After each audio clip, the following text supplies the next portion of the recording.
Laya Healthcare, looking after you always. Proud sponsors of Real Health with Karl Henry.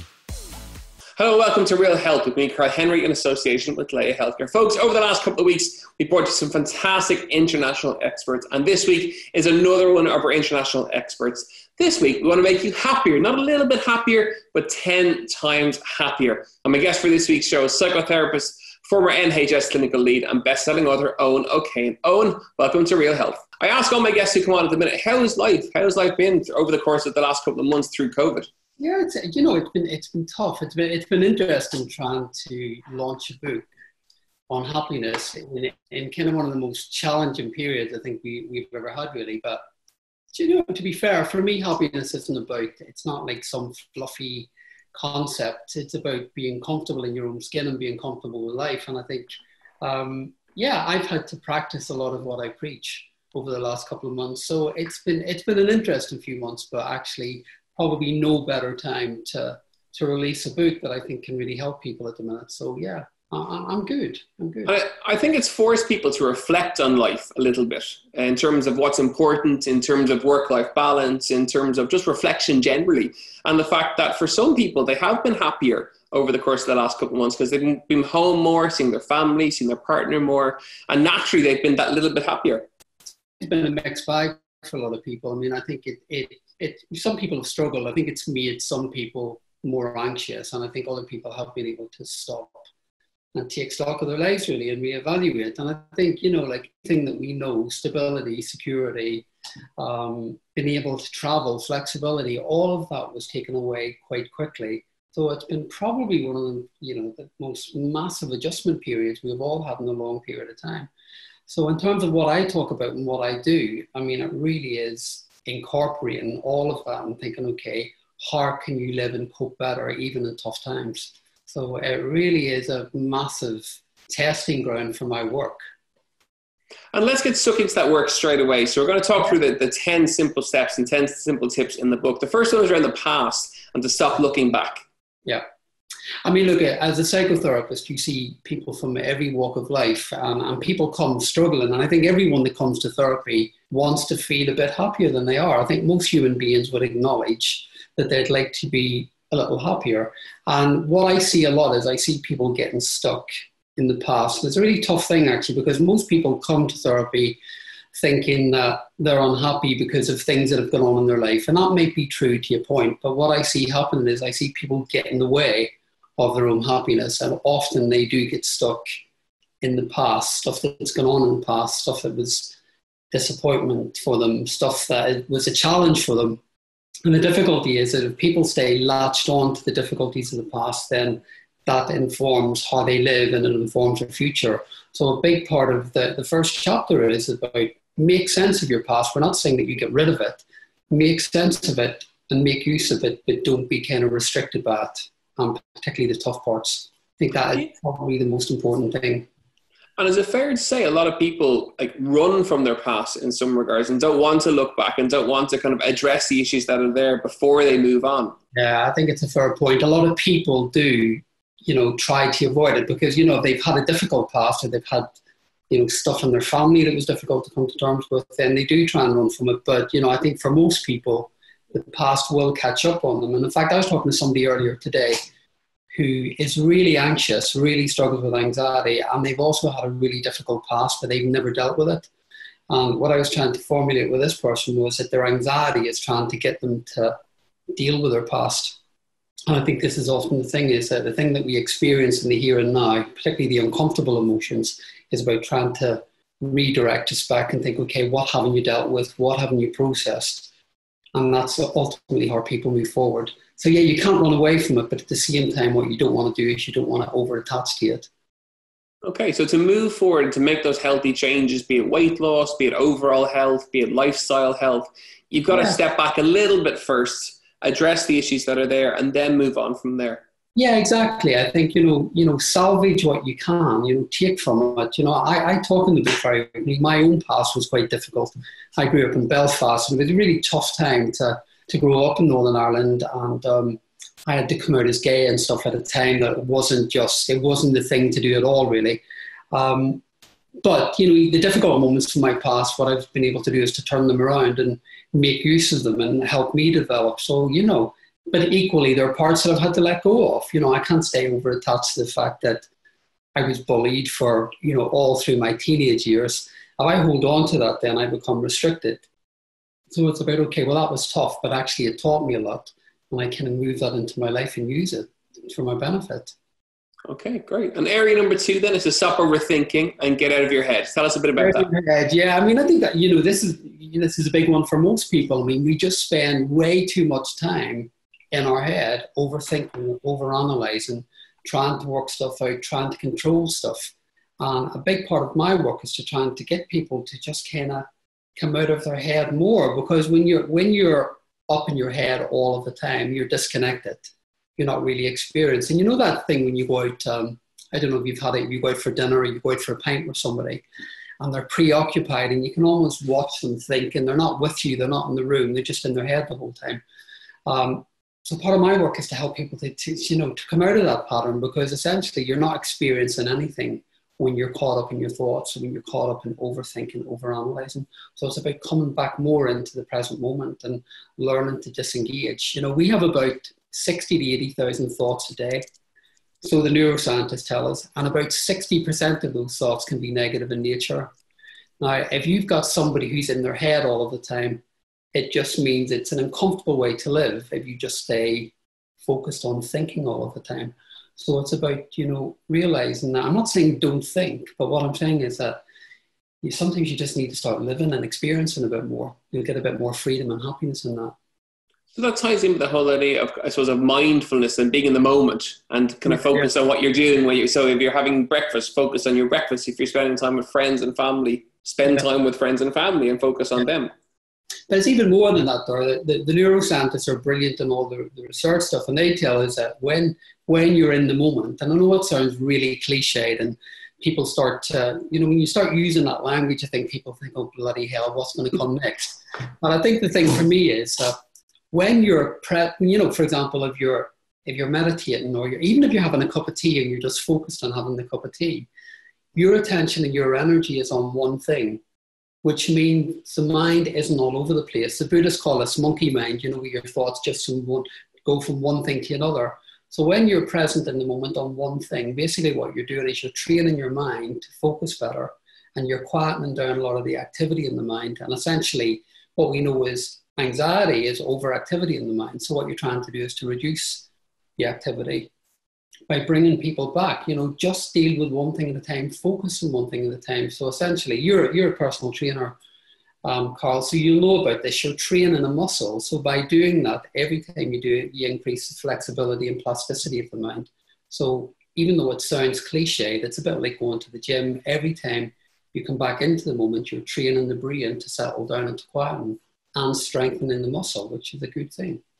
I've never heard someone put it that way before, but it's a really great way to put it. That, even if for people, they often say, oh, it's very difficult to be calm and it's very difficult to detach from everything else around me and focus on one thing. But you're right, it's training a muscle, it's practice, it's consistency. It's like training for a run or an event or whatever.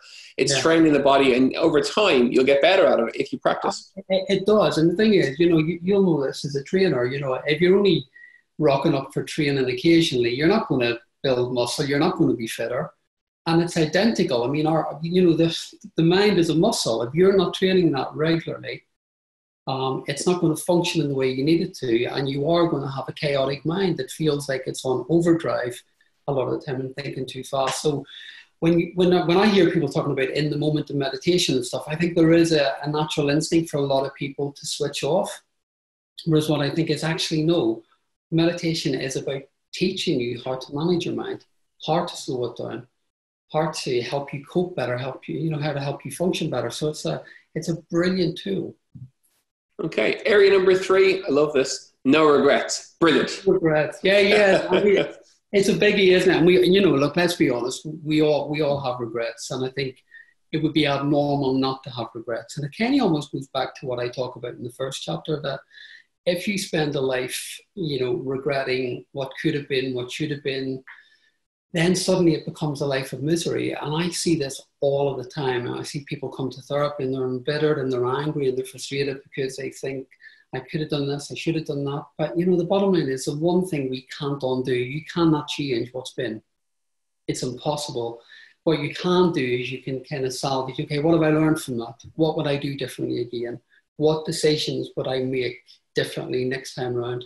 So it's about really, really encouraging people to think, okay, look, regrets generally are a waste of time. They achieve nothing. How about looking back and think, okay, what would be different? You know, what would you do differently? What would make it better? How can you move forward? And, you know, you can see this play out in very, very extreme ways. You know, when I tell a story in the book about somebody who I worked with actually in London. It was, I used to work with people who were terminally ill for a long period of time. And I worked with somebody who had given away a child and never told anyone about this. And I was working with this person when they were terminally ill, very, very distressed, very, very upset. And I knew there was something there that they weren't talking about. To cut a very, very long story short, this particular lady had lived her entire life completely withdrawn, isolated, quite unhappy. And it was in relation to a secret, this secret about the child that she'd never told anyone about.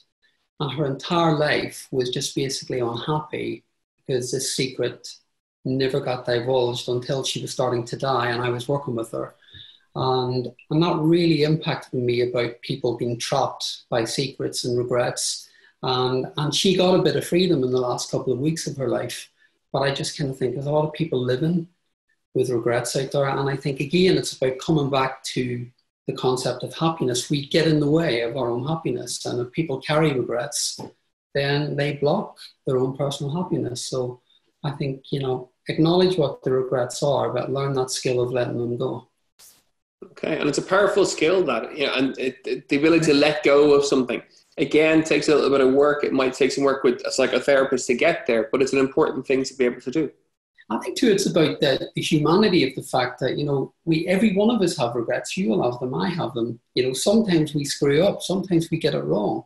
That's part of being a human being. And it's about that sort of self-compassion as well, about allowing yourself to get it wrong, you know, and realize that things are not perfect, that we are not perfect, and just about picking yourself up again and think, right, okay, well, that wasn't great, but onwards and upwards, we move on, you know. So it's again about flexibility, isn't it? You know, the more flexible we can be with ourselves, the happier we are.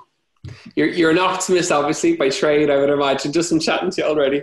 Actually, it's not even about being an optimist. I think I'm just a practical realist, and I just kind of think you can't do what I do in my line of work when you're just kind of watching people trip up every day, and when you're watching people block, you know, really get in the way of their own lives. And I suppose in some ways that teaches you to think, actually, we have choices in all of this here. We don't have to fall into these patterns. There are choices in what we do. And I suppose as well, I spent 10 years of my career, as I mentioned earlier, working with people who are terminally ill. And I think when you've done 10 years of that and you're watching people from like 17-year-olds right up to older people facing their own mortality, you can't help but think, we're here for a short time. You know, there's no point screwing this up and getting too caught up in the stuff that doesn't matter. So am I an optimist? Well, I don't know, maybe I am, maybe a little bit. But I also believe that you just grab life and opportunities and move forward. And that brings us nicely to area number 4, the worry trap. Perfectly aligned with no regrets. Again, tell us a little bit about that. I think worry for most people, particularly at the moment, actually worry is a massive problem. And if you look at the textbook definition of anxiety, it's basically an intolerance of uncertainty. And the one thing that we have at the moment above everything is we have a lot of uncertainty. It's the one thing that's guaranteed at the moment, but people don't like uncertainty. And if you've got a natural intolerance to uncertainty, then you're going to be anxious and you're going to fall into worry traps.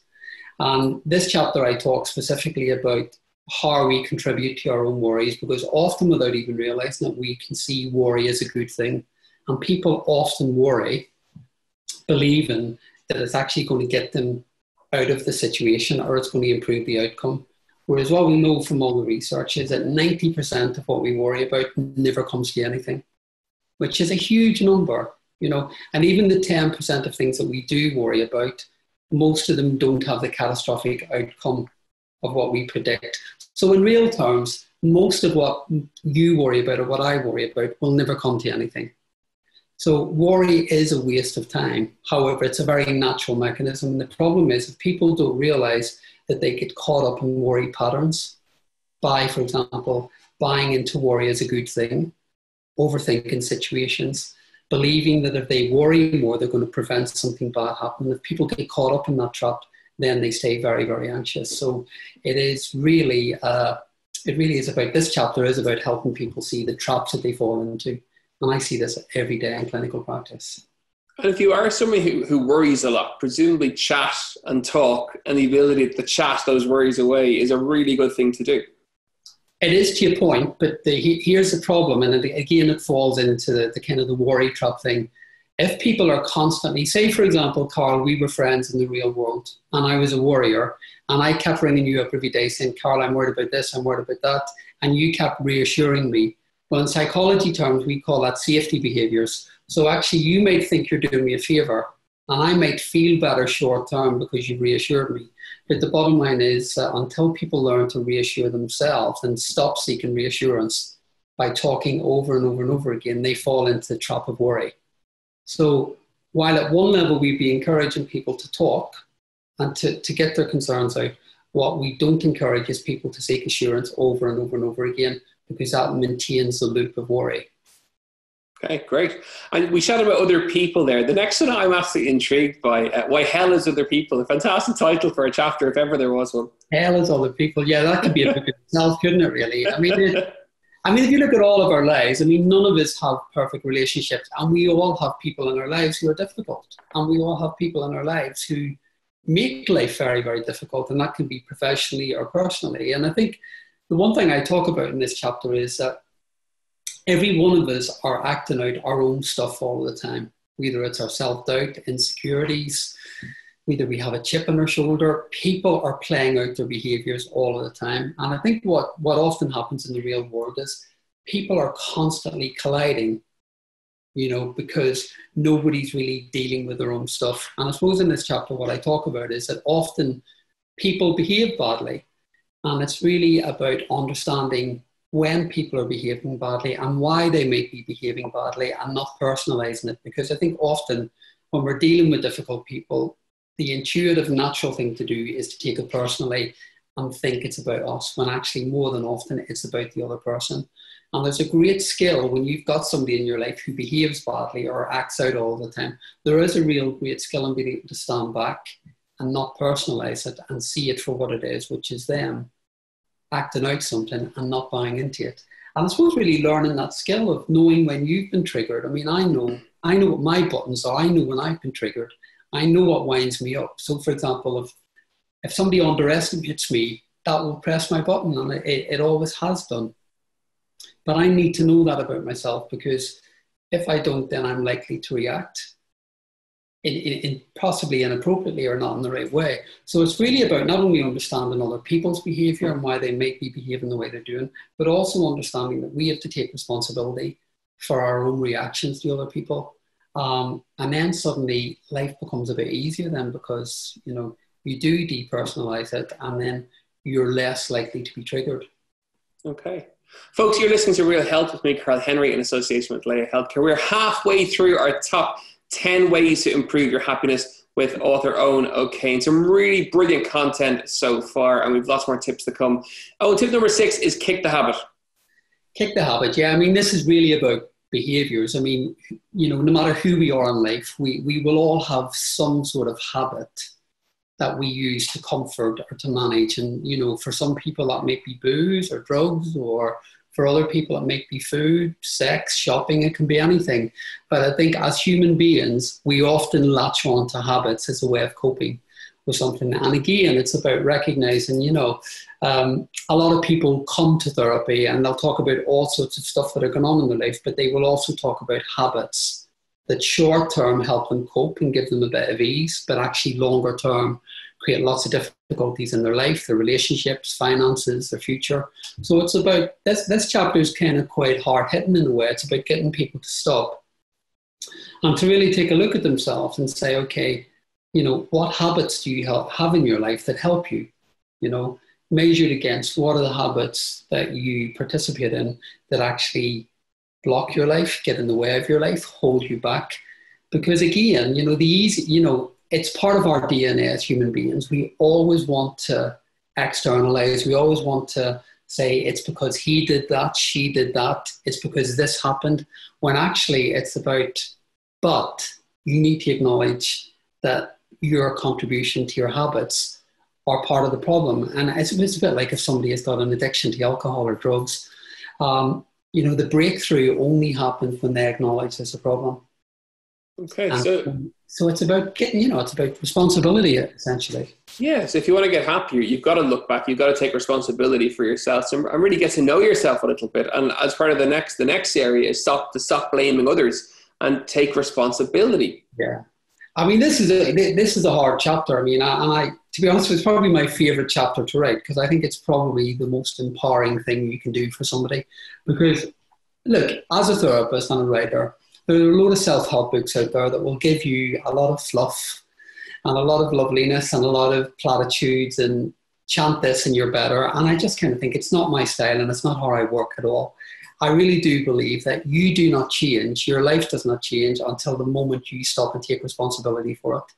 It really becomes about, look, and I'm not saying, I know that people listening to the podcast today, there will be people listening who have had really difficult lives and terrible things happen in their life. So it's not to minimize or discount any of that. But it's also about the recognition that that can't be changed or undone, the difficult stuff. What can be changed is how you respond to life and how you move forward. And the only person that can do that is you. It's about taking full ownership and full responsibility that if I'm unhappy today, or I'm bitter today, or I'm resentful today, I have to take responsibility for that. And I think that's the same for every human being. And it's always quite entertaining as a therapist, really. There is a period in therapy where it's like a tug of war. And when you're trying to impart this to someone, that they really need to step their game up and start holding responsibility and ownership, you can feel the resistance for a while where people want to say, yeah, but I've had a terrible time and you don't understand. And I do understand.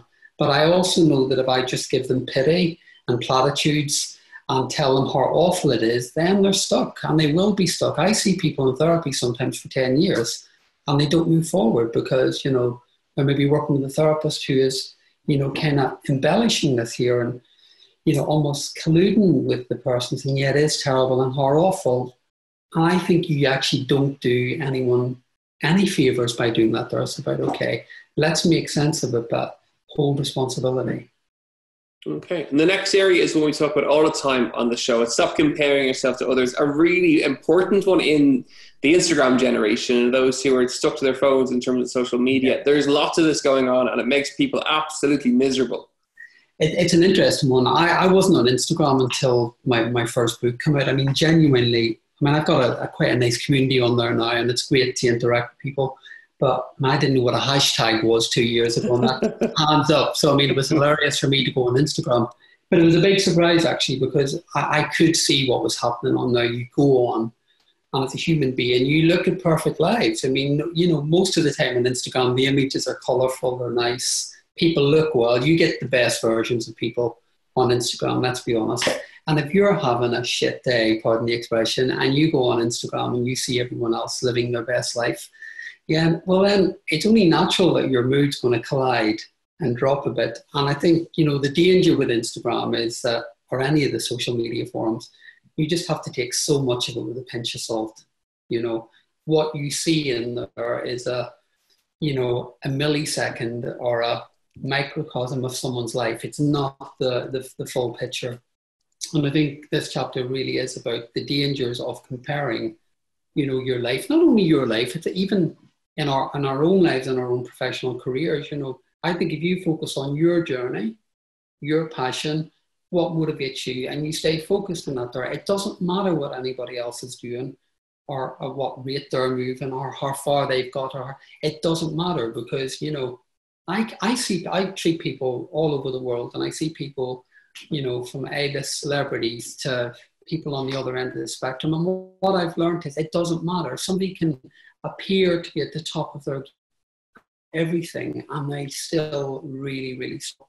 So you could look at that person and think they have everything, and it's not the case. And I kind of think I work at the premise that I think most people at some level struggle and suffer. So if I ever find myself falling into the trap of idealizing someone else's life and thinking, oh my God, look, they look great, or they're perfect, or they look really, really happy, or they seem totally together, I also remind myself, and they're also probably struggling and suffering with something that I know nothing about at all. So I think there's a real freedom in that there, actually. And I suppose, again, it's one of the perks of my job. You actually, you get a real insight into the fact that nothing is ever what it seems in anyone's world. Area number 9, high drama living. Yeah, this is another interesting one, isn't it? I mean, and I think, again, a tough chapter to write, but, often we create dramas in our life.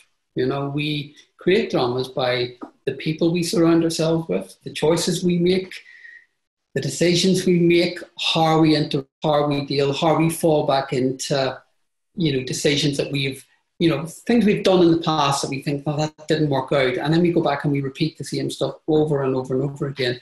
And I think there is an addiction on it. This is why soap operas are so popular, I do some advice on soap operas and on their mental health storylines. And what's really, really fascinating about it is that scripts only work a lot of drama because that pulls people in.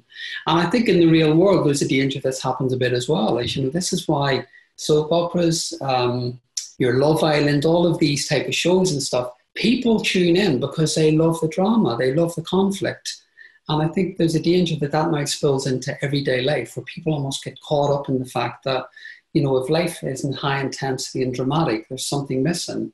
And actually, drama creates a lot of distress for people. And I think, again, it's about coming back to responsibility. If you're going to invite lots of drama into your life, you're going to invite lots of distress into your life. So it's about minimizing the drama and keeping it more level. And then the final habit is living in the now. Yeah. Well, yeah, it's kind of coming back to what we talked about earlier, this kind of, being present in the moment. And, as cliched as it might sound, you can't change anything that's been. We have zero control. And I think, the whole COVID-19 thing has taught us that we don't really have control over what's going to come next. And the power really, there was that brilliant book years ago, The Power of Now. There's real power in coming back into what you have now. Because look, for most of our lives, managing today is enough, isn't it? Most of us are busy. We've got lots to do. We've got concerns. We've got practical stuff to do. More than often, just managing the now is more than enough. You are trying to manage the now, measured against trying to hold on to your past, and measured against trying to live the future and predict what's going to come next. No wonder people become overwhelmed, because we are not designed to carry that level of weight. It's literally psychological burden. So coming back more and more and more to the fact that the only thing you've got to manage is now. Just let today be enough. Tomorrow will look after itself. Fantastic. Owen O'Kane, thank you so much for joining us on today's episode of Real Health. Folks, if you want to be happier, this is where you go. Try those 10 tips. Check Owen out on Instagram. He's absolutely fantastic, and his book is full of fantastic content too. That's your homework over the course of the next 7 days. Try those tips and become happier in the space of a week.